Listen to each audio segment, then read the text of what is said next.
Hello guys, welcome to my YouTube channel. जैसा कि आप स्क्रीन पर देख पा रहे हैं, smart strategy for UGC NET oblique JRF June 2024।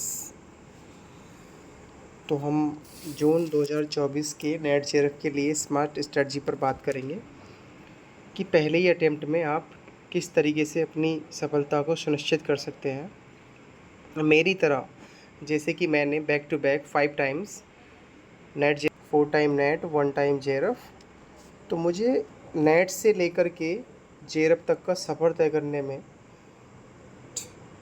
जो मेरे एक्सपीरियंसेस थे, जो मेरे ऑब्जर्वेशन थे, मैं आप लोगों के साथ शेयर करूंगा। और 4 बार नेट और 5वीं बार में जेआरएफ कैसे क्रैक हुआ, क्या खामियां रहीं, क्या त्रुटियां मुझसे हुई, जो इतना लंबा सफ़र तय मुझसे जेआरएफ तक हुआ। ठीक है, मैं वो आपको सभी one by one, step by step आपसे डिस्कस करूँगा। सबसे पहले बात करते हैं, जैसे कि आपको पता होगा कि टोटल क्वेश्चंस आते हैं 150, जो कि 300 मार्क्स के होते हैं। 3 घंटे का पेपर होता है। अभी लास्ट टाइम जब 18 जून को एग्ज़ाम हुआ था, तो चूँकि वो वायरल हो चुका था, बहुत ही ज़्यादा, बहुत बड़े पैमाने पर वायरल हुआ था, इसी वजह से एनटीए ने उसको रद्द कर दिया। ठीक है, जो कि अब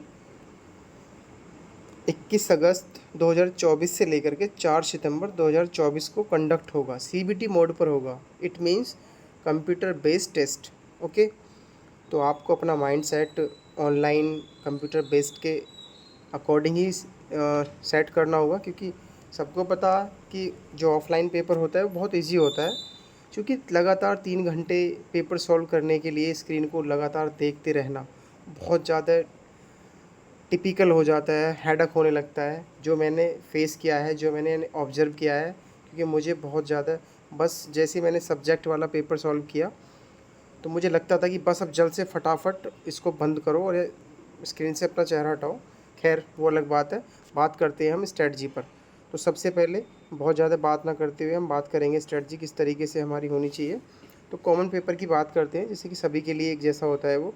कॉमन पेपर के लिए वैसे तो मैंने मदान की बुक भी पढ़ी है, बट मुझे जो सबसे ज़्यादा बेनिफिट मिला है वो घटना चक्र की बुक ली थी मैंने फर्स्ट पेपर के लिए। मैं आपको बाद में उसकी पिक्चर दिखाऊंगा कि वो कौन सी बुक है और कैसी उसकी जिल्द है, किस तरीके से वो फॉर्म हो रखी है। तो घटना चक्र एक आती है यूथ पब्लिकेशन की, तो आप दोनों में से कोई भी एक लिख सकते हैं, दोनों अच्छी हैं। इसमें सबसे जो बेस्ट थिंग होती है वो ये होती है कि जो कॉलम में जो एक्सप्लेनेशन दिया हुआ होता है चारों ऑप्शंस का, वो सबसे बेस्ट होता है, क्योंकि जो आगे जो प्रोबेबिलिटी होती है, पॉसिबिलिटीज़ होती है क्वेश्चंस को फॉर्म होने की, वो जो बीच का जो एक्सप्लेनेशन होता है हमारा, उसी में से बनने की पॉसिबिलिटीज़ होती हैं। कुछ क्वेश्चन रिपीट हो जाते हैं, जो कि हमें बहुत, उसमें तो फिर हमारे बेनिफिट ही होता है। तो हमको अच्छे से PYQs सॉल्व करने होंगे, क्योंकि हमारे पास में टाइम बहुत कम है। तो उसी के बेस पर मैं बात करूँगा। सबसे ज़्यादा आपको फोकस करना है PYQs, चाहे वो कॉमन पेपर हो या आपका सब्जेक्टिव पेपर हो। तो सब्जेक्टिव पेपर, कॉमन पेपर के लिए मैंने बता दिया आपको। आप घटना चक्र का भी ले सकते हैं PYQ, या फिर आप यूथ पब्लिकेशन का भी ले सकते हैं। यूथ पब्लिकेशन में थोड़े एरर होते हैं, घटना चक्र में बहुत मामूली से एरर होते हैं, यूथ पब्लिकेशन में ज़्यादा एरर होते हैं। ठीक है, तो आप ये फर्स्ट पेपर के लिए ले सकते हो। और वही है, आपको बहुत अच्छे से उसको रिवाइज़ करना होगा।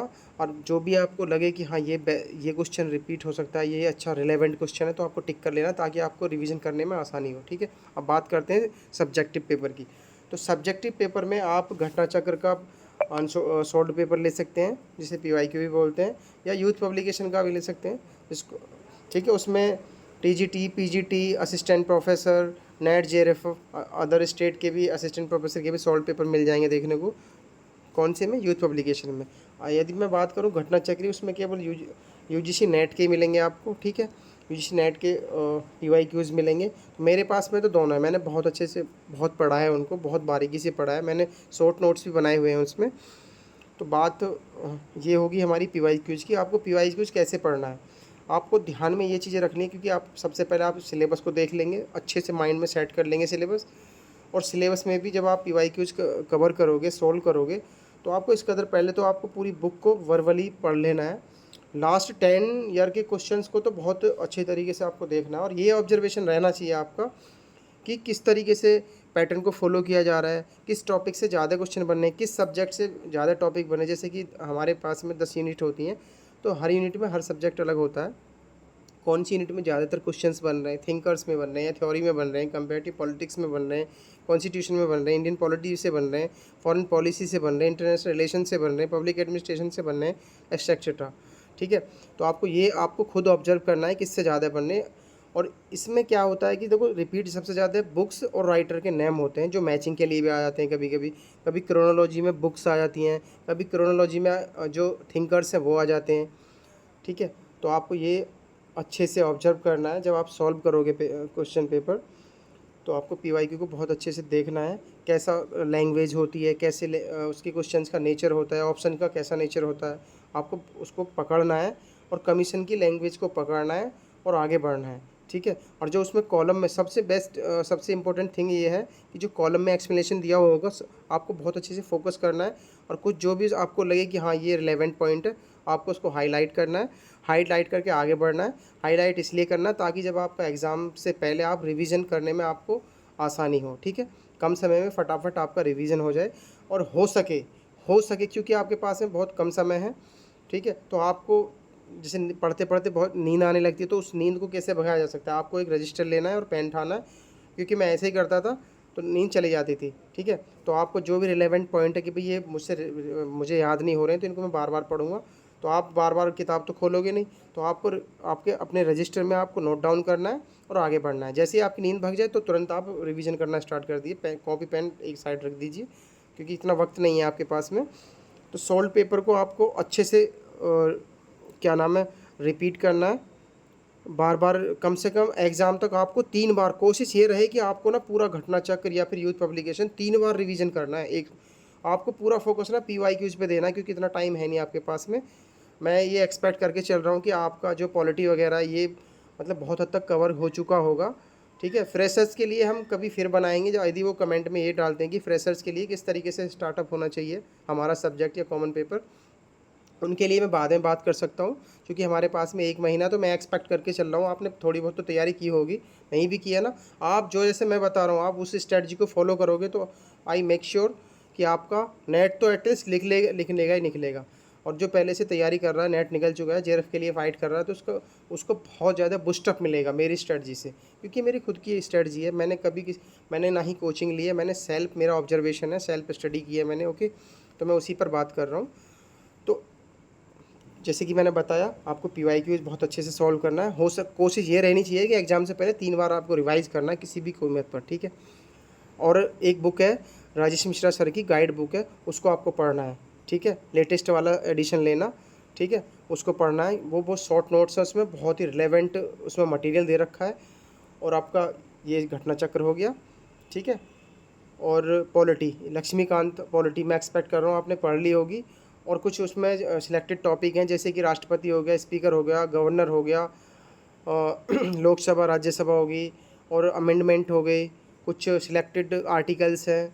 ठीक है, इमरजेंसी हो गई, और मतलब amendment, the process of amendment हो गया, कितने तरीके के अमेंड किए जा सकते हैं। तो इस तरीके के सिलेक्टेड टॉपिक हैं, या आप ऑब्जर्व कर लोगे जब आप पीवाईक्यू सॉल्व करोगे। ठीक है, प्रिम्बिल में से आते हैं कि उसमें केस कौन से में उसको संविधान का पार्ट मांगा है, संविधान का अंग माना है, कौन से में नहीं माना है। ठीक है, बेसिक स्ट्रक्चर से रिलेटेड आपको केस लर्न करने हैं, बहुत अच्छे तरीके से याद करने। ठीक है, तो ये आपकी स्ट्रेटजी रहेगी। और मैं चाहूँगा, क्योंकि मैं चाहता भी नहीं हूँ कि लंबी वीडियो बने, आप भी बोर हो जाओगे। तो पहले हम इस जून वाले साइकिल की बात करेंगे, फिर एक बेहतर स्ट्रेटजी हम दिसंबर साइकिल की बात करेंगे।